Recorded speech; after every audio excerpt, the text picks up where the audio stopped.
नमस्कार, आप देख रहे हैं दिन भर दिल्ली। मैं हूं आपके साथ राहुल सौमित्र। इस बार 2022 में विधानसभा का चुनाव बहुत दिलचस्प होने जा रहा है। कुछ पार्टियों ने पत्ते खोल दिए हैं और कुछ अंदर खाने से अपनी तैयारी में जुटे हैं। छोटे दलों की भूमिका भी इस बार बहुत महत्वपूर्ण होने वाली है। कैसा होगा 2022 का रण, इस रिपोर्ट के जरिए जरा समझने की कोशिश करते हैं।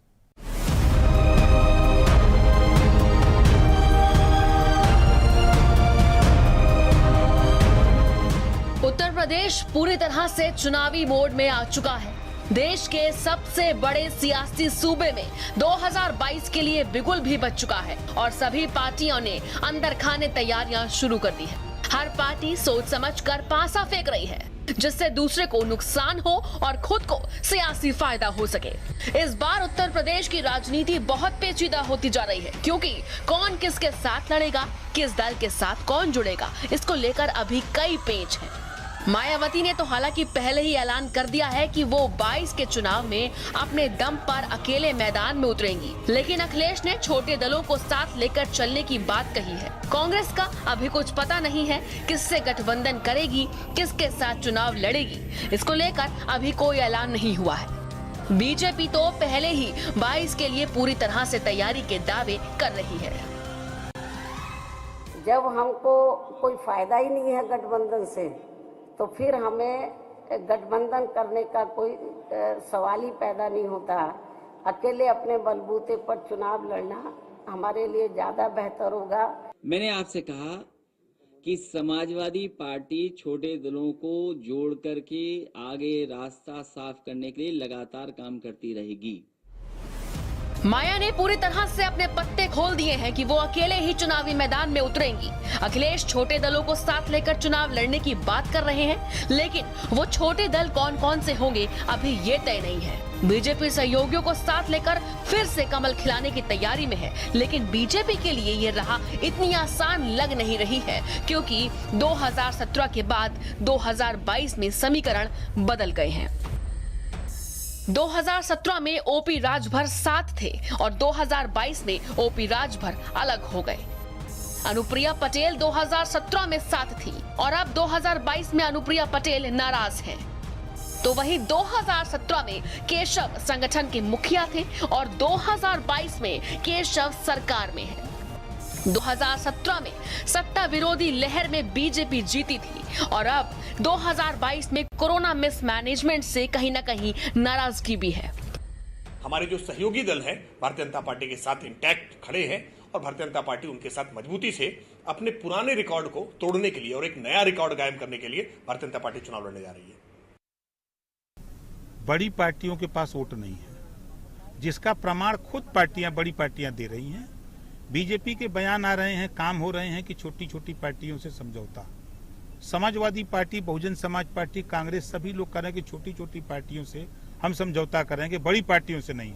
इसका मतलब कि छोटी पार्टियों के पास वोट है, बड़ी पार्टियों के पास है नहीं। हालांकि बीजेपी 2022 में फिर से सरकार बनाने का दावा कर रही है, लेकिन इस बार समीकरण कुछ और है। बीजेपी को कई मुश्किलों का सामना करना पड़ सकता है। इस बार के विधानसभा चुनाव में छोटे दल काफी बड़ी भूमिका निभाने वाले हैं। 22 के रण में छोटे दलों के महत्व को कोई नजरअंदाज नहीं कर सकता है। 22 में बड़ी भूमिका में होंगे छोटे दल। ओपी राजभर की पार्टी लड़ेगी। शिवपाल की प्रसपा भी मैदान में है। असदुद्दीन ओवैसी भी चुनाव लड़ेंगे। भीम आर्मी प्रमुख चंद्रशेखर भी मैदान में उतरे। निषाद पार्टी भी काफी सक्रिय हो गई है। आम आदमी पार्टी भी यूपी में चुनाव लड़ेगी। बिहार में मिली सफलता के बाद ओवैसी भी यूपी में दमदारी के साथ चुनाव लड़ेंगे। निषाद पार्टी भी ताल ठोक रही है। ओपी राजभर पहले से ही भागीदारी संकल्प मोर्चा बना चुके हैं। बीजेपी को हराने का संकल्प भी ले चुके हैं। अब ये भागीदारी मोर्चा किसके साथ रहेगा, ये आने वाला वक्त बताएगा। लेकिन कुछ भी हो, 22 का मुकाबला काफी दिलचस्प होगा। बड़े दल के नेता अपनी भारी भरकम वोट बैंक के दम पर जीत के दावे कर रहे हैं, तो वहीं छोटे दलों के नेता भी दावे कर रहे हैं कि उनके बिना 22 में किसी पार्टी के लिए सरकार बनाना संभव नहीं है। ब्यूरो रिपोर्ट, भारत समाचार। बसपा सुप्रीमो मायावती ने एक बड़ा ऐलान किया है। उन्होंने कहा है कि बसपा जिला पंचायत अध्यक्ष का चुनाव फिलहाल नहीं लड़ने जा रही है, यानी वो नहीं लड़ेगी। उनका फोकस विधानसभा चुनाव पर है और बसपा अपने दम पर सरकार बनाएगी। हालांकि ये स्थिति है कि कई जिलों में बसपा दूसरे दलों से आगे है, यानी उनके जिला पंचायत सदस्य दूसरे दलों से आगे हैं। उनमें से मथुरा भी एक जिला है जहां पर बसपा के कैंडिडेट ज्यादा हैं।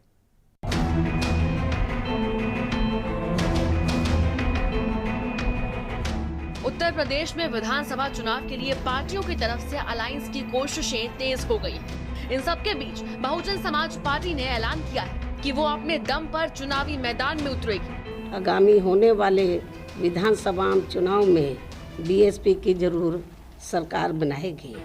बसपा सुप्रीमो मायावती ने ऐलान किया कि वो 2022 विधानसभा चुनाव में अकेले दम पर चुनाव लड़ेंगी। वहीं पंचायत चुनाव के तहत हो रहे जिला पंचायत अध्यक्ष पद के चुनाव में पार्टी ने प्रत्याशी उतारने और चुनाव लड़ने से इनकार कर दिया है।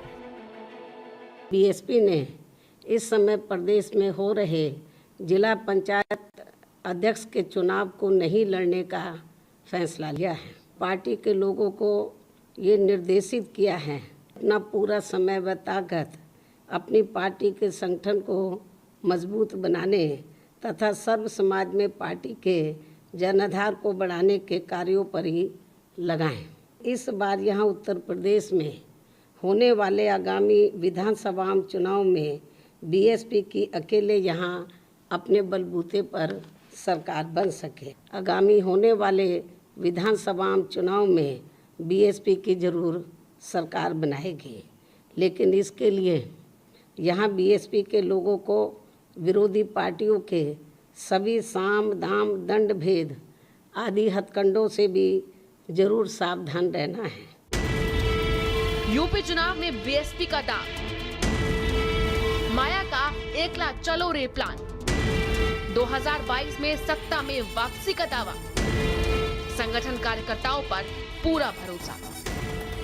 एक तरफ मायावती जहां 22 के चुनाव में अकेले ही बीजेपी और सपा का सामना करने को तैयार है, तो इसी बीच समाजवादी पार्टी के प्रवक्ता सुनील सिंह साजन का कहना है कि उनकी पार्टी की लड़ाई बहुजन समाज पार्टी से नहीं है, बल्कि उनकी पार्टी सत्ताधारी दल बीजेपी को हराने के लिए लड़ रही है। मुझे लगता है उत्तर प्रदेश में जिला पंचायत के चुनाव हो रहे हैं और मैंने तो कहीं नहीं सुना कि बहुजन समाज पार्टी चुनाव लड़ रही कहीं। तो हमारी लड़ाई बहुजन समाज पार्टी से है ही नहीं। हम समाजवादी लोग उत्तर प्रदेश से भारतीय जनता पार्टी का सफाया करने के लिए लड़ाई लड़ रहे हैं। देखिए, बहुजन समाज पार्टी की नेता कहती कुछ है करती कुछ है। उदाहरण 6-6 महीने का समझौता मुख्यमंत्री का बीजेपी से हुआ और उस बात से मुकर गई। समाजवादी पार्टी से समझौता हुआ 19 में कि 24 तक के लिए गठबंधन है और चुनाव बीतते ही खत्म हो गया। तो हाथी के 2 दांत होते हैं, दिखाने के और खाने के और। ठीक है। बसपा सुप्रीमो मायावती के अकेले चुनाव लड़ने और 2022 में बीएसपी की सरकार बनाने के दावे को लेकर भाजपा राष्ट्रीय सचिव विनोद सोनकर ने कहा कि मायावती मुंगेरी लाल के हसीन सपने देख रही हैं। बीएसपी की सरकार प्रदेश में नहीं बनने जा रही। जिसकी संभावना दूर दूर तक नहीं है, वो व्यक्त कर रही है कि सरकार बनेगी तो ये सब हमारे साथ आएंगे। एक तो सरकार नहीं बनना है, और अगर सरकार बनती है तो ये लोग कैसे आएंगे? ये बसपा का कौन सा चरित्र है, कौन सा चाल है? अगर बहन जी ने कसम खा लिया है कि हम दिन में ही सपना देखेंगे, मुंगेरी लाल के सपने देखने, तो कोई रोक नहीं सकता। तो वही मायावती ने 2007 में सोशल इंजीनियरिंग के दम पर अकेले ही अपनी सरकार बनाई थी, और एक बार फिर से क्या मायावती वही दम दिखा सकती है? ये तो आने वाला वक्त ही बताएगा। फिलहाल मायावती ने बीएसपी के साथ गठबंधन को लेकर चल रही सभी खबरों पर अकेले चुनाव लड़ने का दावा करके पूर्ण विराम लगा दिया है। स्पेशल रिपोर्ट, भारत समाचार। समाजवादी पार्टी के मुखिया अखिलेश यादव यूपी में हो रहे जिला पंचायत अध्यक्ष पद के चुनाव को लेकर लगातार बैठक कर रहे हैं, और इन बैठकों का मतलब यही है कि बचे हुए 57 जिलों में समाजवादी पार्टी पूरे दमखम के साथ सामने आए। चूंकि जिला पंचायत के चुनाव में, गांव के चुनाव में समाजवादी पार्टी लीड करती हुई दिख रही थी। अभी जो स्थिति है, 17 जिलों में से 16 जिलों में भारतीय जनता पार्टी के अध्यक्ष निर्विरोध हो गए और एक जिले में समाजवादी पार्टी के। इसीलिए समाजवादी पार्टी ने अब कमर कस ली है और अपने 11 जिला अध्यक्षों को भी सीधे हटा दिया है। उत्तर प्रदेश में पंचायत चुनाव के अंतर्गत जिला पंचायत अध्यक्ष पद के चुनाव हो रहे हैं और इन चुनाव में सत्ता दल की तरफ से प्रशासन और पावर के दुरुपयोग के आरोप लग रहे हैं और कई जिलों में सपा कार्यकर्ताओं का उत्पीड़न भी हो रहा है, जिसको लेकर अखिलेश यादव ने समाजवादी पार्टी के कार्यालय पर जिला पंचायत अध्यक्ष पदों के उम्मीदवारों और पार्टी के कार्यकर्ताओं के साथ एक बैठक की। समाजवादी पार्टी पंचायत चुनाव में जिला पंचायत के शेष सीटें जो रह गई, भारतीय जनता पार्टी ने कुछ अपनी मनमानी तरीके से ज़बरदस्ती सीटें जीत ली हैं। शेष सीटें रह गई, उस पर हम लोगों की रणनीति हुई है कि हम हर हालत में उन सीटों को जीतेंगे। पार्टी कार्यालय पर अखिलेश यादव के साथ बैठक के बाद समाजवादी पार्टी का एक डेलीगेशन राज्य चुनाव आयोग कार्यालय पहुंचा और आयोग में जिला पंचायत अध्यक्ष पद चुनाव में समाजवादी पार्टी के कार्यकर्ताओं का उत्पीड़न करने, पर्चा दाखिल न करने देने का सत्ता पक्ष पर आरोप लगाया गया। सपा डेलीगेशन ने कहा कि सत्ता पक्ष अपनी पावर का गलत इस्तेमाल कर रहा है और चुनाव आयोग से निष्पक्ष चुनाव कराने की मांग की गई है। हमारे कार्यकर्ताओं को डीएमएसपी लड़ना पड़ रहा है। अब जब डीएमएसपी या चुनाव में लगे हुए अधिकारी अपने हाथ में कानून को स्वयं उसको बर्बाद कर देंगे तो लोकतंत्र कहाँ रहेगा। इसलिए हम चुनाव आयोग के सामने आए हैं कि प्रेक्षकों की नियुक्ति कल भेज दो, कल, और कल भेज दो, क्योंकि कल है पर्चे की वापसी और पर्चा वापसी में होता है दबाव।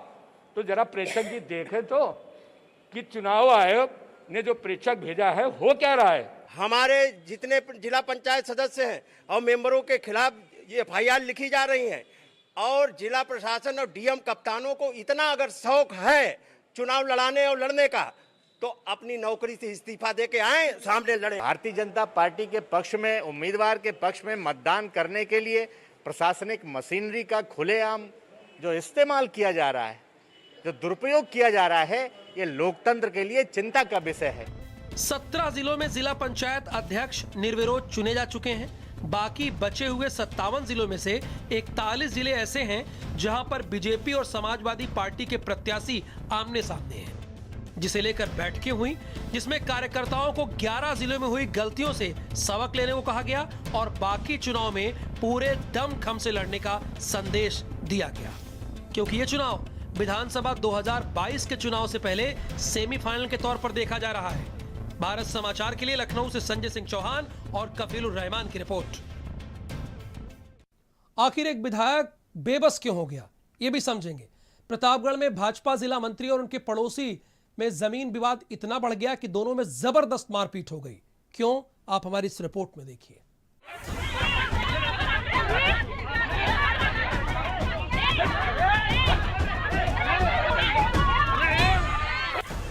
प्रतापगढ़ के आंचलपुर इलाके में जमीन विवाद को लेकर भाजपा जिला मंत्री राम आश्रित पाल और उनके पड़ोसी भगवती सिंह में लंबा विवाद छिड़ गया।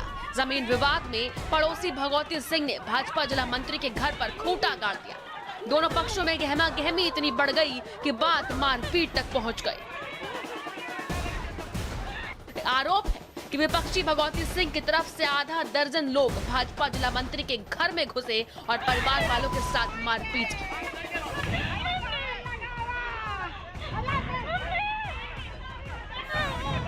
इस दौरान भाजपा नेता की पत्नी समेत 3 महिलाएं घायल हो गईं।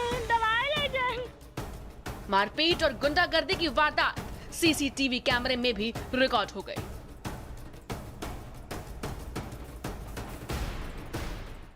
पुलिस निरंकुश है। जब जिस जिले का कप्तान एक हफ्ते छुट्टी पर टहलेगा तो उस जिले की क्या दशा होगी आप सोच सकते हैं।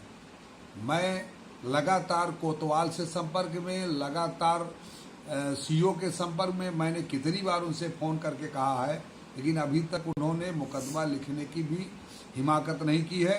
ये सच है, प्रतापगढ़ जनपद राम भरोसे ही चल रहा है। जहाँ गाय वो बांधती हैं उसको वो उखाड़ने लगे, उसके बाद विरोध कर जब बनाती तो उनको हमारी पत्नी को सर में और उसके बाद भाई वो कान पास लगा दिए, उनका कान भी फट गया और बच्चियाँ दौड़ी तो बच्चियों को भी मारे। अभी उन हॉस्पिटल में एडमिट हैं। घायल तो 2-4 लोगों को लगा है, लेकिन 3 लोग वहाँ हॉस्पिटल में हैं। तो वहीं सूचना पर पुलिस तो पहुंची, लेकिन शाम तक मुकदमा दर्ज न होने पर विधायक राजकुमार पाल भी थाने पहुंचे और पुलिस की कार्यशैली पर सवालिया निशान खड़े किए। सदर विधायक ने एसपी आकाश तोमर पर भी आरोप लगाया। उन्होंने कहा कि नगर कोतवाल व सीओ सिटी ने उनका फोन नहीं उठाया। बता दें, देर रात पुलिस ने इस मामले में मुकदमा दर्ज कर दिया है।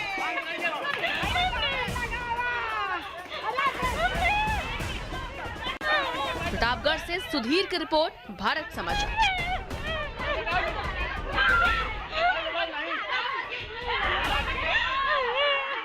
सरकार लगातार ये कह रही है कि हम कोरोना की तीसरी लहर से लड़ने के लिए बिल्कुल तैयार हैं, लेकिन आज अस्पतालों में मरीजों को भरपूर ऑक्सीजन नहीं मिल पा रहा है। ये जानने के लिए हमारी इस रिपोर्ट को देखिए आप। तीसरी लहर की तैयारी फेल, अस्पताल में नहीं है ऑक्सीजन, मरीज की बिगड़ी हालत, मरीज को नहीं मिला ऑक्सीजन। कोरोना की तीसरी लहर से लड़ने के लिए जिला प्रशासन की तैयारियों की एक बार फिर से पोल खुली। उन्नाव के जिम्मेदार अधिकारी कोरोना की तीसरी लहर को लेकर कितने तैयार हैं और उनकी तैयारियां कितनी पूरी हैं, इसकी बारीकी उन्नाव जिला अस्पताल के इमरजेंसी वार्ड में देखने को मिली, जहां सांस लेने की समस्या के चलते भर्ती हुए एक मरीज मनीष अग्रवाल को ऑक्सीजन तक मयस्सर नहीं हो सकी। मरीज को ऑक्सीजन लगाने के लिए 5 सिलेंडर तो लाए गए, लेकिन किसी एक सिलेंडर में भी ऑक्सीजन नहीं निकली, जिसके बाद मरीज की हालत बिगड़ने लगी। हड़बड़ाए परिजनों ने डीएम को फोन किया तो डॉक्टर ने बेहतर इलाज उपलब्ध कराने के बजाय मरीज को कानपुर रेफर कर दिया। सांस लेने में दिक्कत हो रही है। अभी तक कितने सिलेंडर यहाँ लगाए गए? इनको 3-4 लग चुके हैं। ऑक्सीजन नहीं है? आज थोड़ी सी आती है, फिर बंद हो जाती है। तो कौन सा सिलेंडर ये? ये 5वां है। 5वां है। वहीं जब डॉक्टर साहब से ऑक्सीजन सिलेंडर में ऑक्सीजन ना होने की बात पूछी गई तो उन्होंने ऐसा कुछ भी होने से साफ इनकार कर दिया। डॉक्टर साहब मामले पर पर्दा डालने में जुट गए और उन्होंने बताया कि मरीज को सांस लेने में कोई दिक्कत ही नहीं। उनके सांस की प्रॉब्लम लेके आए थे, उनका सैचुरेशन 88% है और उनको एडमिट कर दिया। उनके इंजेक्टेबल्स लगे, ऑक्सीजन लगी, उनका रैंडम शुगर चेक किया, वो हाई था, उसके लिए इंसुलिन लग गई है। और परिजनों का आरोप है कि 5 सिलेंडर चेंज किए गए, उसके बाद भी ऑक्सीजन नहीं मिल पा रही है, इस पर क्या कहना है?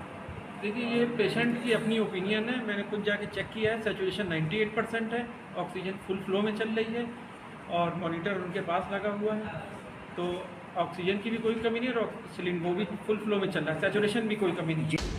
अब सवाल ये है कि कोरोना की रफ्तार थमने के बाद भी मरीजों को ऑक्सीजन नहीं मिल पा रहा है, तो आने वाले दिनों में कोरोना की तीसरी लहर से प्रदेश कैसे लड़ेगा? ऑक्सीजन न मिलने के कारण मरीज की हालत बिगड़ती है और उसे कानपुर रेफर कर दिया जाता है। हालांकि जिला अस्पताल के जो डॉक्टर हैं वो पूरे मामले में पर्दा डालने में जुटे हुए हैं, लेकिन परिजनों ने देर रात जिलाधिकारी को पूरे मामले की सूचना दी। कहीं न कहीं यह वाकया उन्नाव जिला प्रशासन की कोरोना की तीसरी लहर की जो तैयारियां हैं उनकी पोल खोल रही है। अनुराज भारती, भारत समाचार, उन्नाव, सत्यमेव जयते। गोंडा के करनैलगंज में राम के नाम पर आए पैसों का जमकर बंदरबाट किया जा रहा है और प्रसिद्ध पर्यटन स्थल को खंडहर में तब्दील कर दिया गया है। अधिकारियों की लापरवाही इतनी हो गई है कि प्रसिद्ध राम का घाट अपना अस्तित्व खो बैठा है।